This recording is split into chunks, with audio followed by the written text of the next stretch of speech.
Feeling overwhelmed by constant change? Parang bawat linggo may bago. Sa trabaho, sa mundo, sa buhay. Minsan, di mo na alam kung saan ka lulugar. Pero teka muna, hindi mo kailangang kontrolin ang mundo para maging okay. Ang kailangan mo lang ay lakas ng loob. Ang kakayahang tumayo kahit nagbabago ang lahat sa paligid mo. Dito sa video na to, aalamin natin kung paano mo mabubuo ang tibay ng loob na yon. Yung kayang sumabay sa kahit anong pagbabago.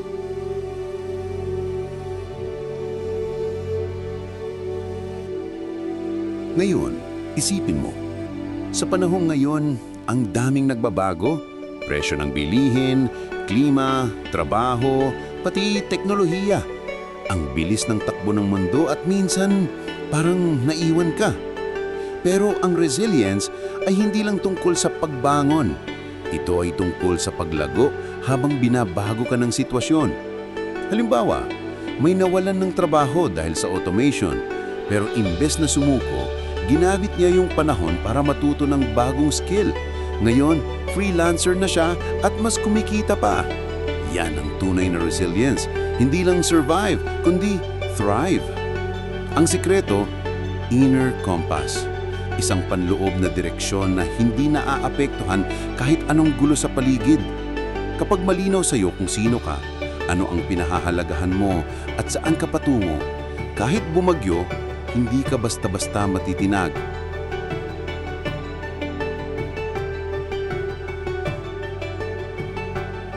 Kadalasan, takot tayo sa pagbabago kasi hindi natin alam ang susunod. Pero, paano kung ang uncertainty ay hindi pala kaaway, kundi teacher? Kapag tinignan mo ang pagbabago bilang oportunidad, nagbabago rin ang mindset mo. Imbis na tanungin mo, bakit nangyari to sa akin? Subukan mong tanungin, ano ang itinuturo nito sa akin? Isa pang powerful tool, ang pre-mortem thinking. Bago ka magsimula ng bagong plano, isipin mo muna, ano kaya ang mga posibleng magkamali? At mula roon, maghanda ka. Kapag dumating ang problema, ready ka na, hindi ka natitinag. At higit sa lahat, kailangan mo ng cognitive flexibility. Ang kakayahang mag-adjust, magbago ng pananaw, at matutong makinig sa bagong impormasyon. Sa mabilis na mundo, hindi palaging tama ang luma.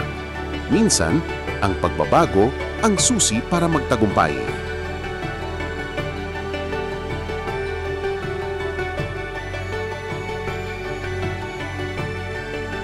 Ang pagiging matatag ay nagsisimula sa loob.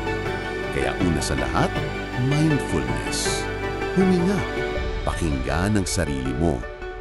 Kapag naramdaman mong nalulunod ka na sa stress o takot, tandaan, hindi mo kailangang labanan agad. Pwedeng obserbahan mo muna. Pangalawa, self-compassion. Maging mabait sa sarili mo. Hindi mo kailangang maging perpekto para maging matatag. Subukan mong gawin ang tinatawag na emotional audit. Tuwing gabi, tanungin mo sarili mo, ano ang naramdaman ko ngayon? Bakit ko ito naramdaman? Ano ang natutunan ko dito? At pangatlo, connection. Walang matibay na nag-iisa. Magkaroon ng support squad, mga kaibigan, pamilya o mentors na nakakaintindi sa iyo. Kapag bumagsak ka, sila ang tutulong bumangon.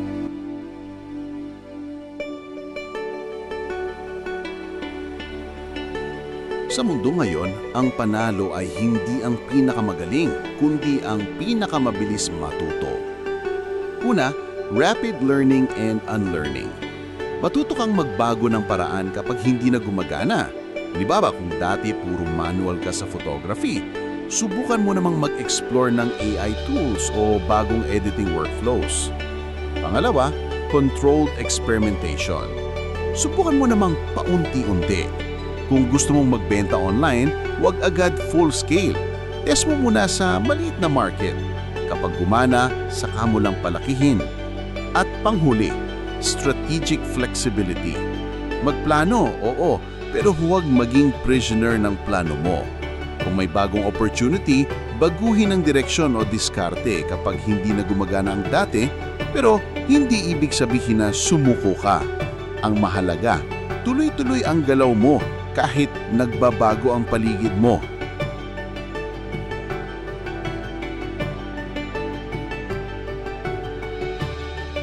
Ang tunay na resilience ay hindi lang kakayahang bumangon, kundi kakayahang lumipad kahit may bagyo. Kapag marunong kang mag-adjust, mag-alaga ng sarili at patuloy matuto, hindi mo lang nalalampasan ng problema. Ginagawa mong hagdanan ng bawat pagsubok para sa mas mataas na bersyon ng sarili mo. Natandaan, ang pagbuo ng resilience ay hindi isang biglaan na proseso. Ito ay unang hakbang araw-araw. Isang maliit na desisyon na sa halip masumuko, pipiliin mong magpatuloy. Simulan mo ngayon. Buuin mo ang sarili mong matatag, mapanatag, at handa sa kahit anong pagbabago. Dahil sa dulo ng lahat ng ito, kahit gaano ka ka-prepared, may mga bagay talagang di natin hawak. Pero kung matibay ang loob mo, hindi mo kailangang kabahan dahil ang tiwala mo sa sarili, yon ang pinakasiguladong sandata mo laban sa pagbabago.